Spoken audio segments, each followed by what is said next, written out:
கார்தலத்தஞ்சும் கரதலத்தாய் பார்த்தீர்களா? ஒரு குழந்தைக்கு கொடுத்த கஷ்டம். குந்தி தேவியை கேட்டால் எல்லாரும் ஏன்னா பஞ்சபாண்டவன் கஷ்டப்பட்டான் என்று. ஒரு குழந்தையை ஆற்றில் வீசி எறிந்த பாவம் 5 குழந்தைகள் கஷ்டப்பட்டார்கள் என்றார். அதனால்தான் உங்களுக்கு சொல்லுகிறேன், எப்பவும் மகிழ்ச்சியோடு இருக்க வேண்டுமென்றால் பிறருக்கு நாம் துன்பம் கொடுக்கக்கூடாது. எந்த ஜீவனுக்கும் தொல்லையை கொடுக்கக்கூடாது. அங்கேயே சண்டை போட்டு நிற்கிற அர்ஜுனன் கேட்குறான், கிருஷ்ணா என்ன இது எங்கள் அம்மா அழறான்னா? எனக்கு ஒன்றும் தெரியாது, அவளை கேளுன்னா. எங்கேயோ சண்டை போட்டு நிற்கிற பீமன் சகதேவனை கேட்குறான், சகாதேவா இருந்தது அர்ஜுனனா கர்ணனா? நம் தாய் ஏன் வந்தாள்னா? 5வரும் வந்து அழுதார்கள்.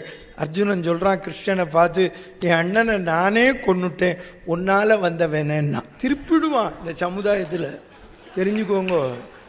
ஆமாம். அப்போ கிருஷ்ணர் சிரிச்சர், உன் ஒத்தனால முடியுமாடா? பரசுராமன் சபித்தான், பிராமணன் சபித்தான், இந்த